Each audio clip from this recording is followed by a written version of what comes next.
Welcome, everyone. I am Jason Helms. I'm the director of the Center for Digital Expression. With me is Kurt Rohde, the associate director, and Kit Snyder, our studio assistant. And also with us is Angela Mack. Sorry, Angela, I almost forgot you were there. Our assistant director. Hey, Angela. And today we're going to talk about Twine. We're going to introduce this video game system, and I'll let Kit get into it and introduce it. Just a quick few words about who we are and what we do. The Center for Digital Expression is a studio on campus that can help you with all kinds of different projects. Basically, the way I like to say it is we're the writing center, except for all those things that you don't think of as writing.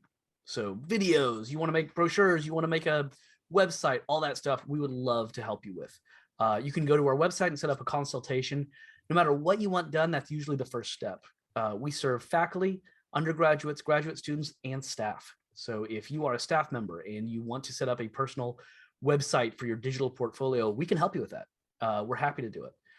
If you're a faculty member and you want to teach Twine, you like this enough, you get into it, and now you want to assign it, we can show up and we can give this exact same lesson to your class and talk to them about Twine, but we can also sit down with you first and say, okay, now how does your rubric need to change for this assignment? Since you're doing it as a video game, what needs to shift? What do you want to teach them so that they can get to those learning outcomes? So when we do these things, we really try to make sure that we don't separate the technology from the pedagogy. We want to be there with you for both. And if that means that we show up to class and give tech demos, we can do that. But often it means helping you so that you can feel comfortable doing that yourself, because you know your students and you know what you want to get out of the class, or whatever session you might be doing. All right, with that, I think that's a pretty good introduction to us. Kurt will tell me if I missed anything, but let me hand it over to Kit, and we'll get into the workshop itself. Hi, I'm just going to take a second and set up my screen share real quick, so we can see the PowerPoint sort of thing that I've put together. Can y'all see it, or can everybody see it? Good? Okay, perfect. So hello, welcome everyone to our Twine workshop. Like Dr. Helms says, my name is Kit Snyder. I'm the studio assistant. I am also a third year Rhet Comp PhD student. I'm interested primarily in fan studies and video games, and this is kind of one of the avenues of my interests. So first of all, Twine is an interactive fiction software. It helps you design and create different video games, different non-linear narratives. The first thing I kind of want to point out to y'all is that there's two different versions of it. There is a desktop version and a browser version that you can, well, the desktop you download, the browser you use online. If you're using the browser version, which is what I'm going to be using today, I would suggest doing it in Chrome. It does not work with Safari or Edge. It will pretend like it works, and then it will not in the end. So just take our word on it now. I definitely suggest using Chrome, or Dr. Helms, does it work with Firefox? Yes, okay. It so does. Chrome yes, or Firefox. Perfect. Just avoid Safari or Edge. So today's agenda, we're going to go through and kind of look at three different things.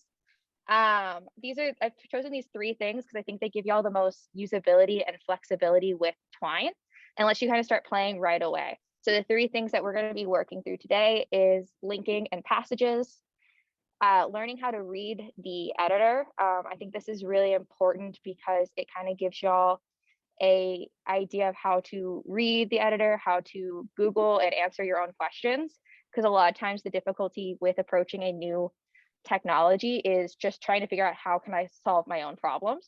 And so that middle step that we're going to talk about is kind of designed to give you a head start on that.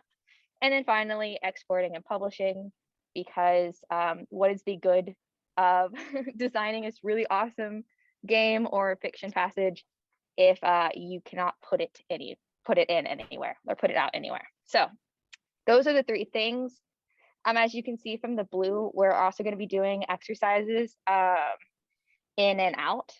So, while I'm talking or while I'm explaining a concept to you, there's no like need to try to follow along on Twine, I will give you kind of that time to play with Twine in between kind of these concepts. But this is our overall layout for today.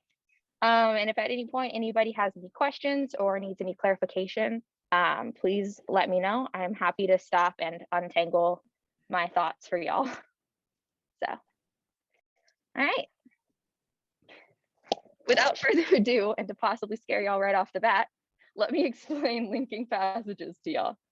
Okay, so if you imagine Twine as a digital corkboard you might use to kind of organize a project or a schedule, then I would kind of suggest that you think about the editor as you first open it up as almost like a corkboard. So passages, the things that kind of start and hold your story together, are in this case more like sticky notes or the white pieces of paper that you can see on the walls here. Links themselves kind of serve to tie the passages together, and they form the red string in this example here. And so passages are the individual sections that you kind of see, and then links are the ways that the passages are connected together, and they are created with double brackets. As you can see, here's an actual example from the game that I made. And so this is what I was calling the sticky note, the full passage, all of the black. And then the links where it says like stare at the blank Word document or begin typing are their links because they're in double brackets. And so what will happen if you play the game is that you will click on that, on one of the options, either begin typing, stare at Word document. My sample game also gives you the option to cry if you so choose. You click that and then that'll take you to another passage marked either stare at the document, cry, begin typing, whatever you've named it. So this is like the basic building blocks of the Twine editor, or of building a Twine game. So Dr. Helms, am I missing anything, or did I kind of get that? That sounds great. I guess one thing I'd love to add is the things in the brackets don't always have to be the name of the Twine passage. We can add that advanced functionality later. And I guess just to say that there's so much advanced functionality we can do with this that we're not going to introduce yet, right? We'll have time to play later. And then if people are feeling really confident and excited and want to try out weird stuff, we can do that. And if people are like, hey, let's keep it simple, we can do that. Yeah. So I'm gonna first kind of show y'all the Twine editor and show y'all how to start a game using my sample game. But what we are going to be doing after that demonstration is I'm going to have y'all start your very own game. So let me make sure that I get the screen shares all set up correctly. Let's do this. Okay.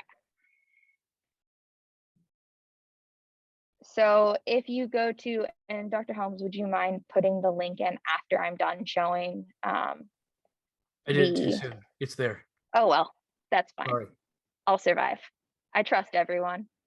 I have the full attention, I'm sure. Okay, so this is what the twinery.org site looks like. You can see a little bit about Twine here.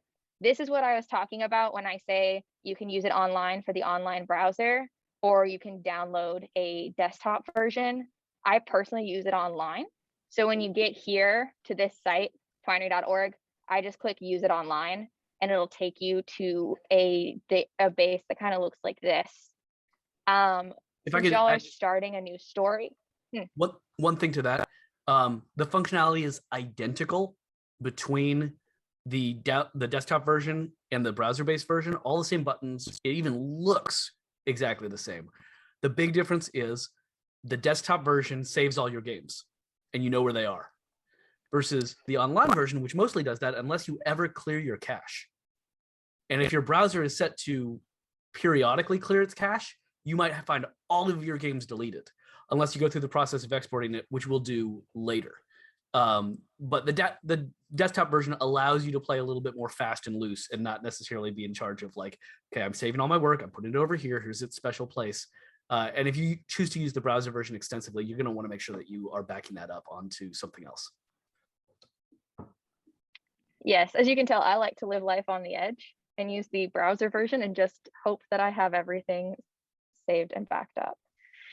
So for the purpose of this exercise, I'm going to have y'all click into story and you will get to name your story. I'm going to say sample story.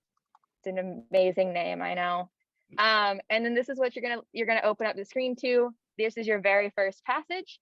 So you'll double click it to edit it and then kind of set it up, see what you like. And just remember that after you kind of put in your context or whatever text you want and you're ready to write your link, you just double bracket and that will be your link. So as you can see, I've put that there. There's my link. I've X'd out. And here is my new passage called link. So do we have any questions over these kind of basic functions or basic steps so far?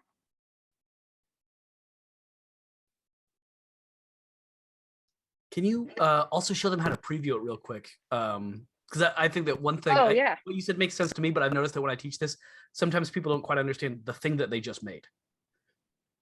okay, yeah. So I do it through test to just test it out.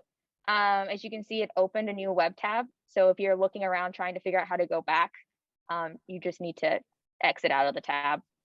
I say that because that is something I had to actually learn because I looked around for the back button and could not find it. So as you can see, this is the first passage of our game where I've added, so helpfully, random text and link. Since the link is in the blue and that is the actual link, you click on link.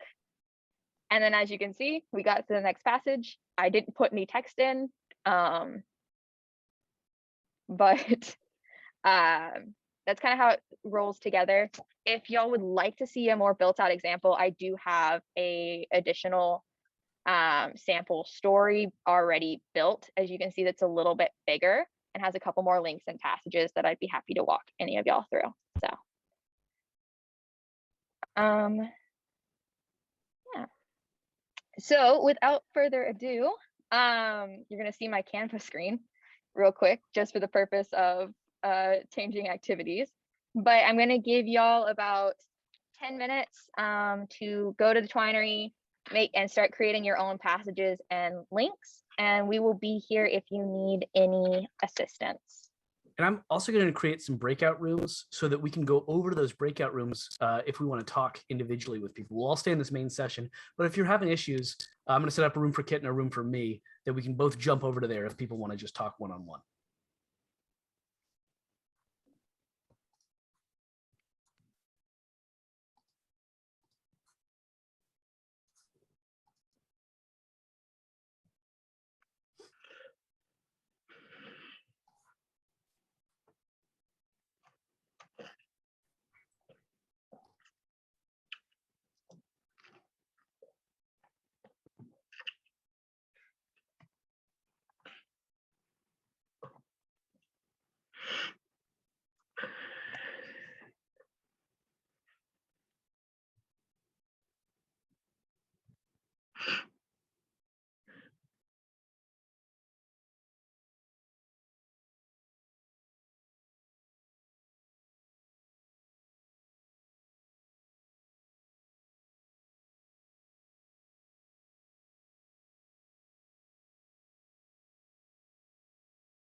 So I don't want to interrupt y'all, but I do want to give you a heads up that we are about at the halfway mark of our exercise. So if you have any questions, feel free to put them in the chat. Feel free to call me or Dr. Helms over. Also, I am going to ask if anybody would like to share what they have so far on their game when we do kind of come back together. So just be prepared for that question.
All right, y'all. I hope y'all got some really good time to work on the start of your Twine games. I did have a question during that time that popped up in the chat about having the possibility of having multiple links. So I want to quickly share my sample story with y'all. just so you can see what multiple links will look like, and I can talk through that really quick.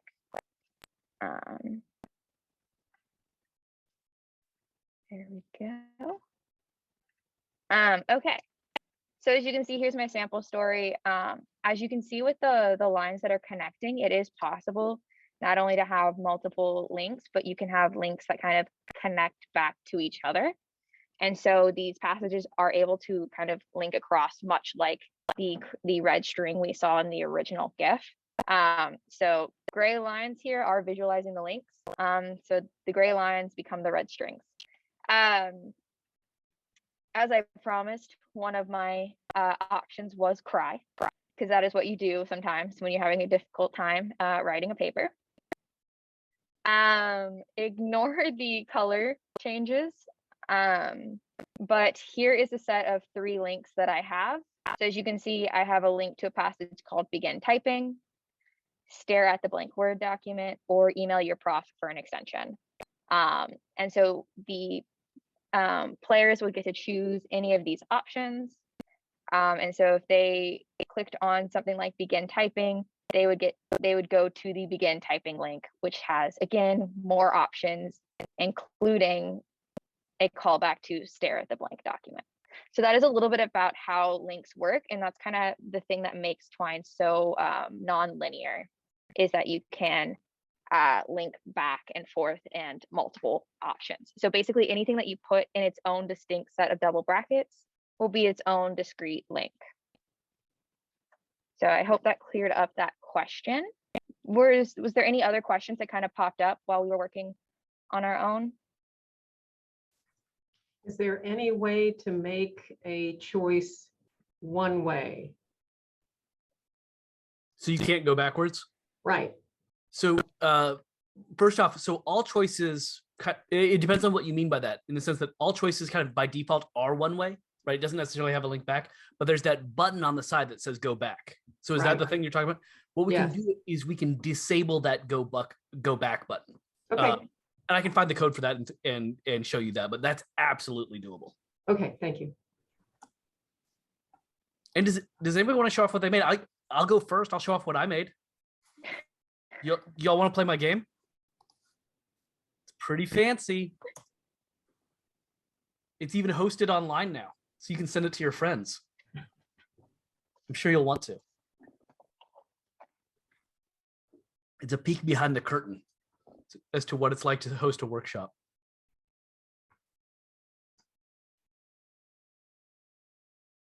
Yeah, particularly what it was like for me to host that part.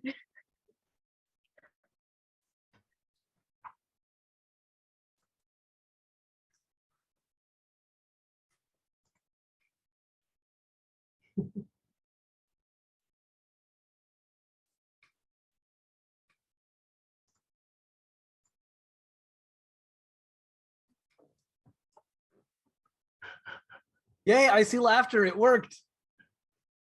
That's good. I like it. Thank you. All right. I just write my feelings. Thank you, Dr. Helms. Would anybody like to screen share and kind of share what they've started on so far? I know y'all aren't to the exporting stage. Yeah, I'd be happy to. We'd be happy to. Yeah, go for it, please. All right. Let's see. So that is, of course, the back end. And we're designing, both Kimberly and I are on the call today, and we're designing a business-oriented game board.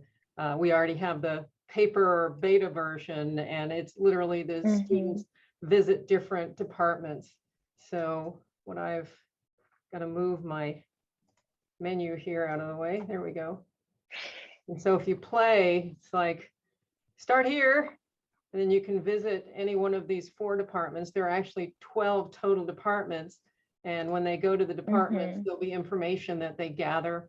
After 4 departments, they get back together and confer about the information that they picked up. So I just put the bare bones in. You know, financial information is really important. This is where the action is in production. And procurement department, ain't nobody get nothing done without procurement. So that's as far as I got. Fantastic. I'm impressed. Awesome. Yeah, that looks really cool. That's such an interesting way to use Twine as well. So, anyone else want to show what they've got so far? Amy? Amy, you are muted.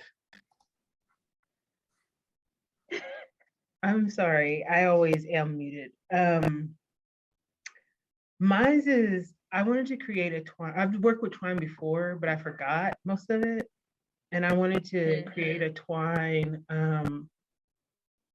based on a horror story that I'm finishing up.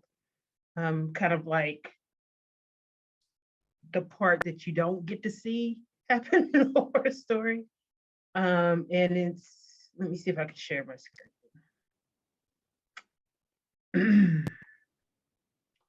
Sorry, I've been doing this all week. I should know what I'm doing. That's okay. It's a story called The Bone Artist. And it starts out, the part that you don't get to see in the story is them going into the mountains to, oh, I need to enable JavaScript. It won't let me. Oh, and we can't. Or you can just hit, I think, I'll let Dr. Helms do it. Oh, we can't see the preview because you shared, I think, just Twine and not the entire desktop. And so since it changed apps and it's shown in the browser, we can't see the browser.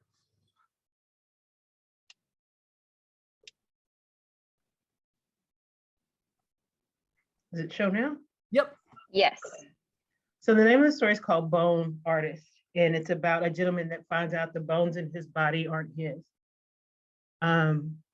Because he's being used as a model by an artist. And so they have to go into the valley. And so it's a different, they have to go into this valley to find the original bone artist. And so it's giving them choices based upon what they have in their knapsack and what they find. So this first one is about, you know, you can either put the bowl together or you can use the maps. You decide to put the bowl together, you got to fight over, these two are going to fight over how you put the bowl. Is it put together correctly? Are we doing it correctly?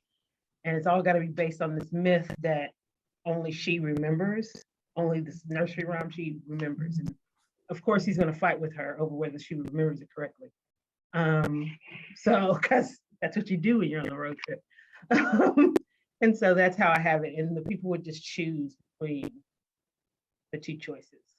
Like I haven't done the one for bats, but you know, and the two choices would take you different places. You'd end up at the same place, but one is a little more rigorous than the other. Like you can get there in 5 minutes, or you can eat by the gnome and get there 20 minutes. It's kind of that kind of story. Choose your own adventure. Yeah, it's a choose your own adventure story. It's just choose wisely. These are two great games so far. I teach some games classes, so I want to give a little bit of that class that I do, which is I always tell students to focus on the emotion that you want to create. And Maureen and Amy, I'm feeling very different emotions, right, that you're going to be going for. But Maureen, I'm guessing that the emotion that you want to give your players is actually one of kind of confidence and competence, right? Of I know what I'm doing, I know where to find stuff, I can sort this out. Right. And so that's probably something that we're gonna want to fiddle with and try and get down. And similarly, Amy, one thing I thought as you were talking about the people fighting over the things, I imagined a set of passages that go back and forth where it's she says it goes over here, and the only response you have is no, it doesn't, and you click it, and then it just says yes, it does, and then your only option is no, it doesn't, and then you click it, and you do that like 3 or 4 times. Because I think that emotion will get that player to like feel the argument, like I am having fun. I can get that. It's funny because she has an eidetic memory. So she's like, yeah, it is. And her argument would be like, why are you arguing with me? His would be, no, because this, he'd have all the history. Yep. It's like, it doesn't matter. Yeah. Oh, okay. So everything. So you let that all happen, all the no, it doesn't, yes, it does, no, it doesn't, yes, it does, until finally she says, I have an eidetic memory. And then there's still the response of no, it doesn't, but now you can't click it.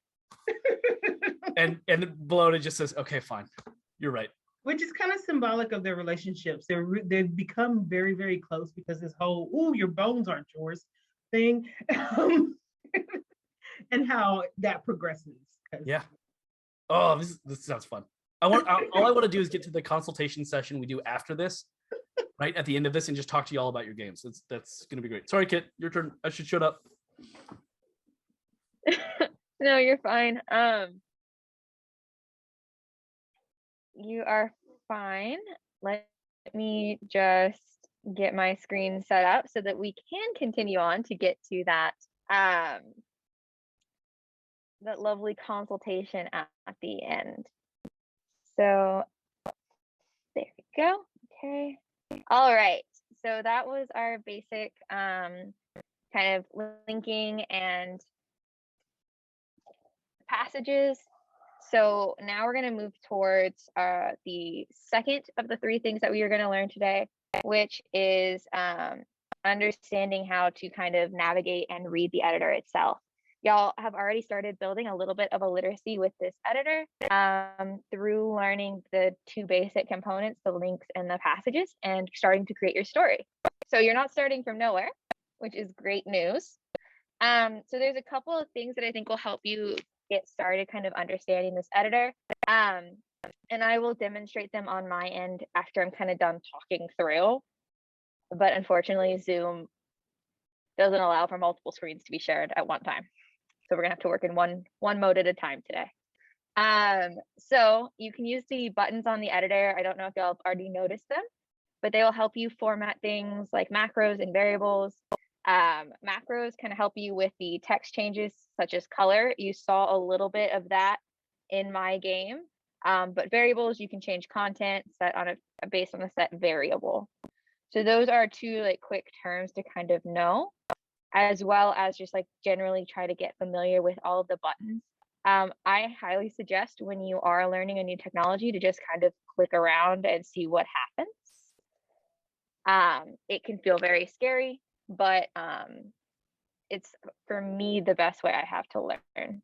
And one Dr. quick Helms, thing, did you want to add something? yeah, Maureen, I think your game is going to rely on variables. Based on what you were describing, I think variables are going to work really well with your game. All right. And save you a lot of time in the long run. So we'll want to, maybe when we move into the kind of exercise time, I can talk to you a little bit more about that and how I could see that working. Okay, super. Awesome. Dr.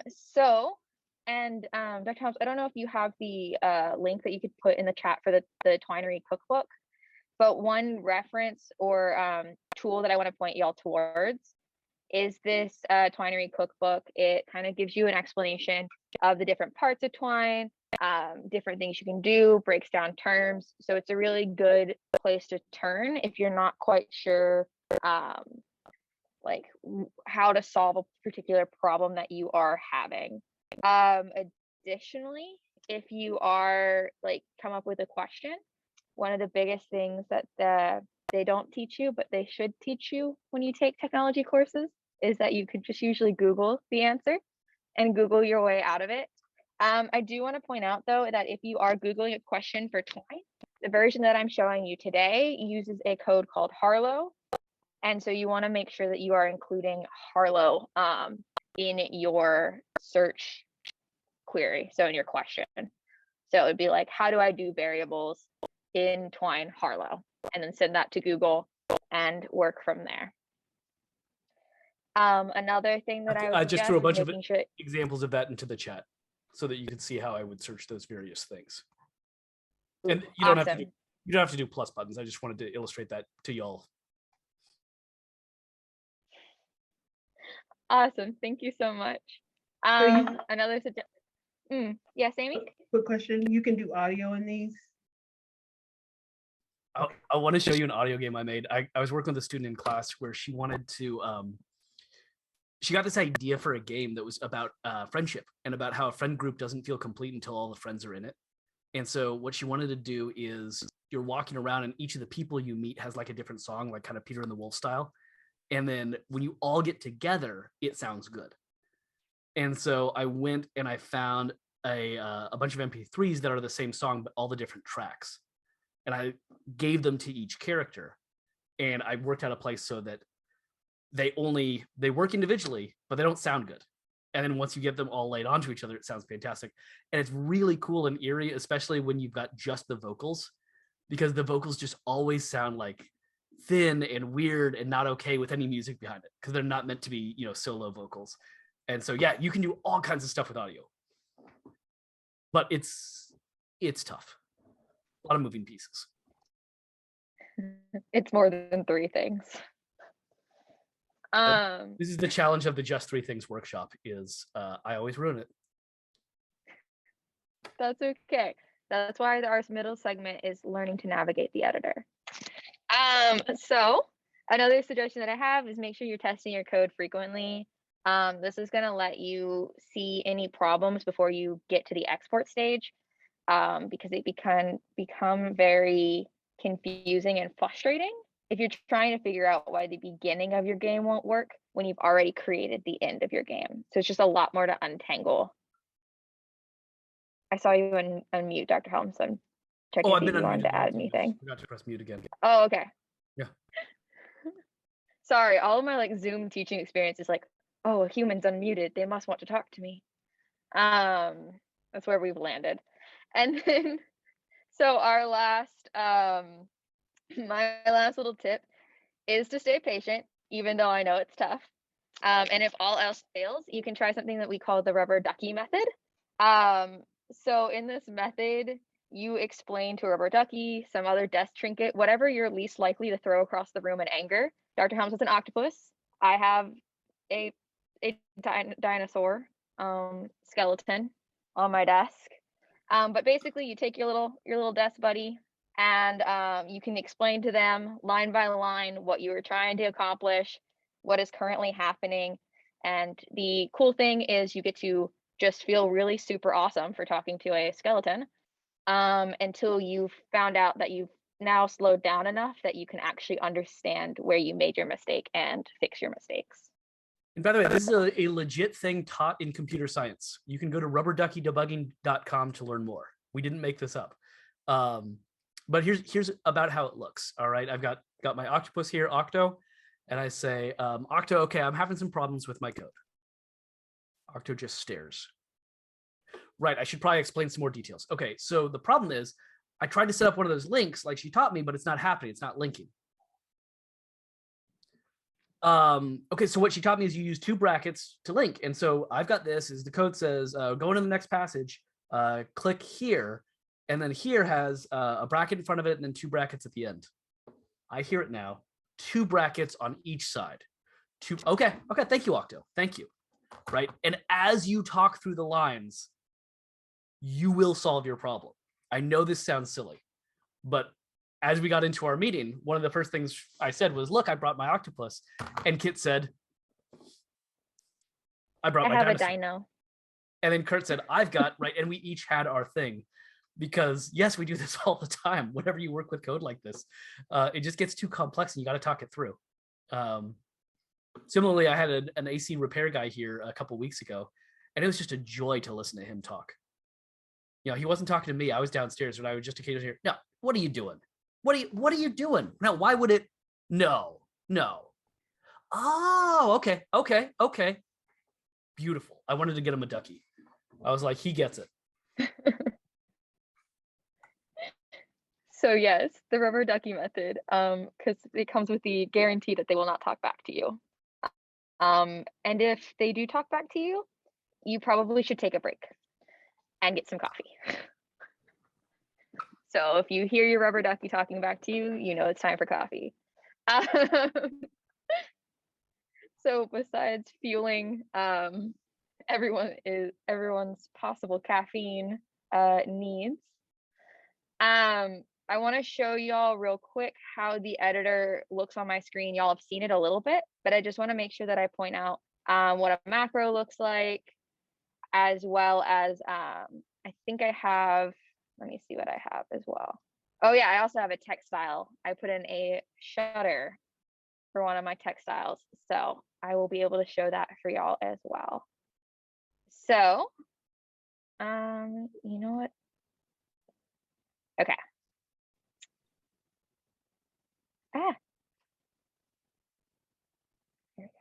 Sorry, for whatever reason, when I go to present and share my screen, it's like, would you like the screen slightly out of reach? And I'm like, no, it's not what I wanted, but thank you. Okay, so like I showed y'all, this is the basic editor. There's a lot of different options you can do. So if you wanted to bold something, it can be simple as like, let's say I'm gonna make have bold. Rather than typing in code, I can also just click that and that will make the have bold.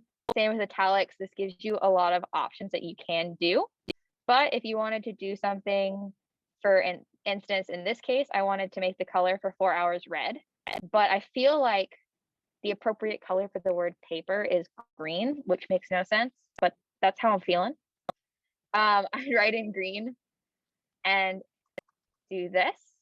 And then you have to make sure that you put in single brackets, because I forgot this step last night as I was making changes to this game and wondered what I was doing for like 20 minutes. Terminology corner. What she's just introduced, and she mentioned these earlier, is the things in the parentheses are macros. That's something that does something.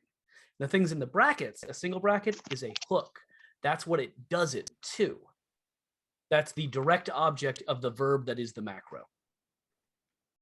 You'll also find, this is kind of a nice tip, if you click on some of your text or as you're trying to work through your text, you'll find that the editor is actually trying to teach you that itself. And so you'll be able to read through this lovely explanation of what a macro and a hook was, just in case it didn't sink in the first time Dr. Helms said it, because I know it didn't sink in for the first time for me. So that's another way that you can do and kind of work through the editor. You can also click on here if you want to do a macro. They open up and give you options that you can kind of scroll through, and they show you the resulting code. So that's just another way that this editor, like learning to read the editor, will allow you to do a lot of different things. It gives you a lot more freedom, essentially. So what I'm going to give y'all is another, I think I said 5 minutes. So 5 minutes, and your task is to explore the editor and be ready to report with one new thing you found when you come back. I'm going to open those breakout rooms. And Maureen, if you'd like to join me in the breakout room, I don't want to prevent you from doing the editor stuff, but at least I could talk you through that idea. Yeah, I would say, Kimberly, do you want to join us? Yes, please. All right, I'm going to head over there. I'll see you there. Okay.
All right, that is technically the 5-minute mark.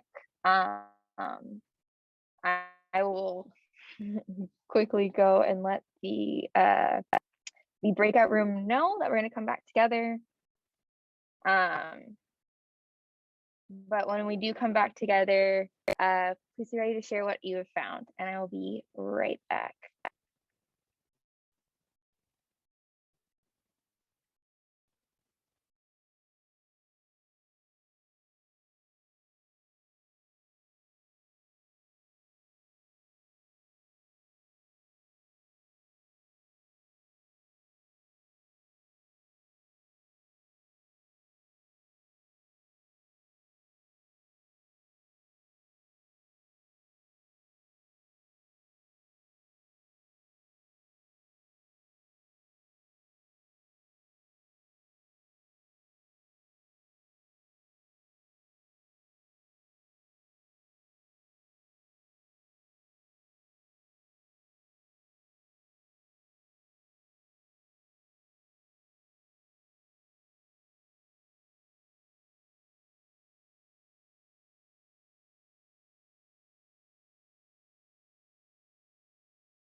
All right.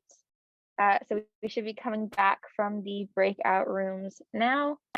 Quickly, does anybody want to kind of share what they found looking around the text editor or looking around the Twine editor?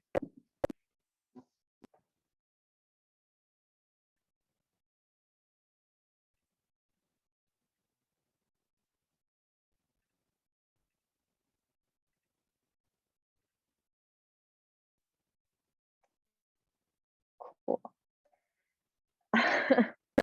Well, I will share what I found since I did use the time to kind of try something new. This was the shutter that I had told y'all I had found earlier, but I also figured out how to add the current date to the code. So my code looks like, oh my goodness, there we go. So my code for that section looks like this: text style, shutter, and then current date. So that it will replay the current date for anyone, any player. So that's the. Yes, Amy? Could you go back and show the text, the skin on text? Skin on. The preview? Yes. This one? I said skin on, didn't I? I like skin on text. I'm gonna use that. I just became very concerned for like other text, for the skin off text. Okay, because I was looking at it and I was like, am I having a migraine? No. Okay, it's really moving. So no, I did like this. that would cause the text to play on the visual field like that. Okay. Yeah. So in this case, I was using different text styles, which you can see here. Text style is another macro, and there are different options. In this case, I went with shutter. And honestly, I found this one out by going through macros and just kind of looking through and reading and seeing what I liked. It's the same way I got to date and time, but I also used like categories to kind of look through and kind of click through a little quicker. So that's how I did it. That's how I got to the current date as well. So you can change things up, like using a 24-hour clock or something like that, if you were putting that into your story, if it was germane to your game or what have you. Yep. Okay. All kinds of different options. Yeah. I bet you So could that even, is, I bet you could even do some math with it and get it to like 1 week ago. Didn't nobody say math, Jason? Well, you don't have to do the math, right? You tell the computer to do it. That's still too hard. yeah, I'm going to leave Dr. Helms in charge of the math for some reason. But does anybody else want to share kind of what they figured out? What they found out at that time?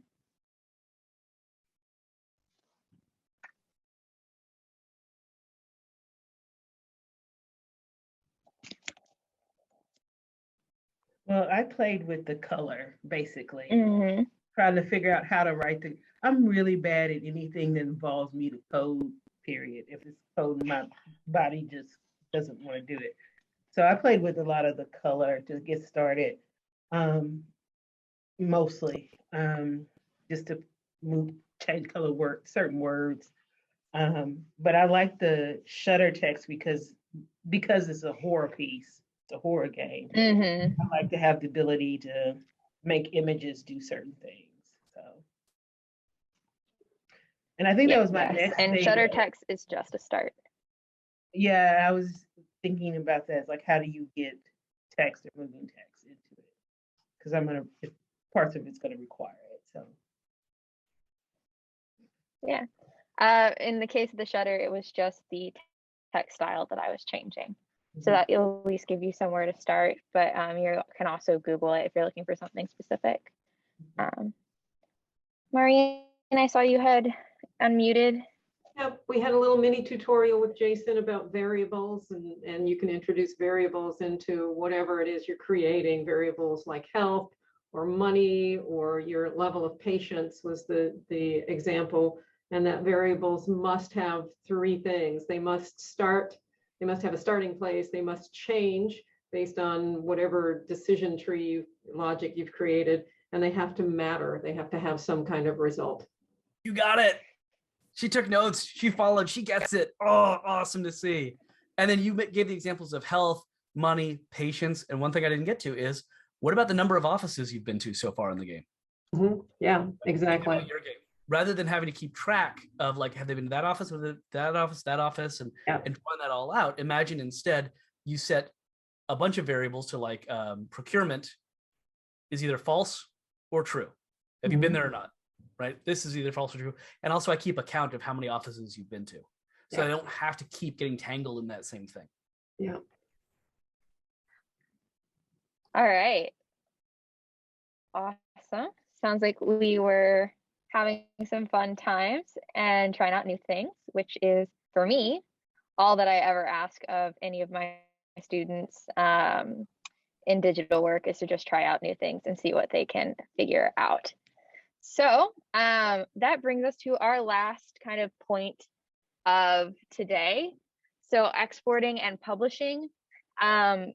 So you need to be able to put the HTML file somewhere. And so what you do is you're going to click publish, and they're going to give you an HTML file, especially if you're using the online website. I believe the browser also gives you an HTML file. It does. And some combinations of browser and platform, like maybe like Chrome on PC or Firefox on Mac, I can't remember which ones, will forget to add the .html to the end of the file name. And so that's a common error I've seen, is that just make sure that it's doing it, that if you find that you can't open the file after you've saved it somewhere, just look at it and say, does it end in .html? And if not, you can just rename it, add .html to the name, and often it just works right like that. Yes. So that's the file format that Twine is going to give you and that you can work with. I normally upload any games that I have created to itch.io, but there are other places I'm sure you can host it. I think, Dr. Helms, did you host on your own site? I Would did. you mind talking through? Yeah, and so I set up an FTP through TCU through my www pub folder. So that's my web space. If you got any hosting space, you can put it there. All those things. Advantages and disadvantages to each. First off, itch.io is very easy, very straightforward. You don't have to set up too much.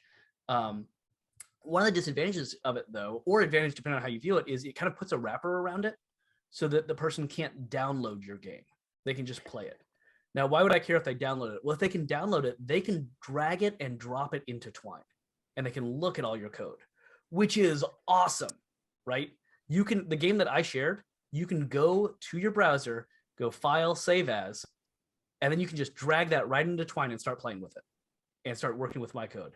That's cool that you can do that. However, you might not want them to be able to do that. And you might not want it for a variety of reasons. Maybe you wrote comments to yourself in there that you don't want them to see. Maybe it's proprietary in some way. Itch.io is going to put that wrapper around it so that people can't download it. So advantages, disadvantages. Yes.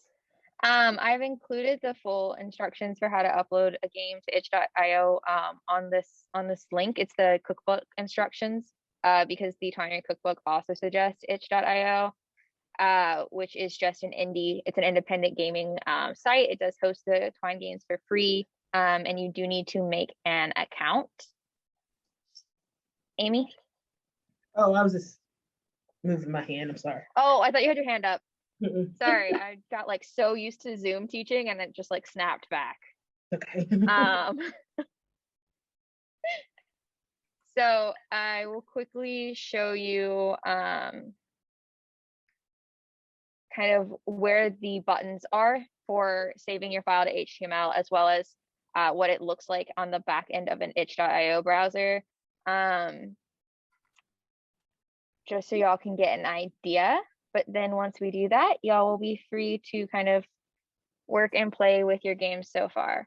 So when you are going and you're ready to export the wonderful work that is Snyder's sample story, or whatever your work may be named, you go and you click on this arrow here and say publish to file, and that will give you that HTML code. And this is what you will either put on the personal website hosting spot or itch.io as you choose.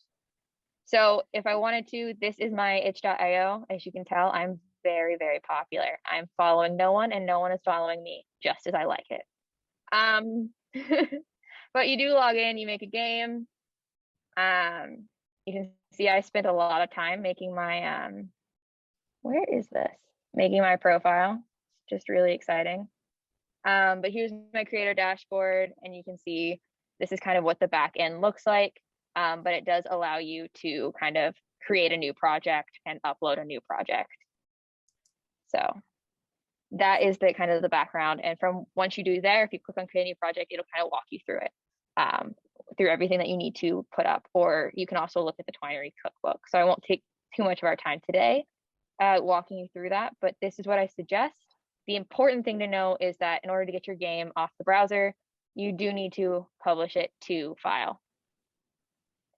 So I'm also going to throw in 2 more sample games that people can check out that I made. The first is a roguelike game I made for a game jam at the beginning of the pandemic. A bunch of us were, locked up and thinking pandemic themed games. So I made this one. And the second is a scholarly article I did as a video game for scholarly and research communication. The first one makes use of arrays so that it can have lots of randomized characters. The second one makes use of lots and lots of variables. And I can talk through each if anybody wants to follow up about those. But I wanted to give those to you so you could look at them and just say I'm happy to talk about those. Probably not today, because you'll probably want to go play with those later, some other time. What did you say play smarter not harder was about?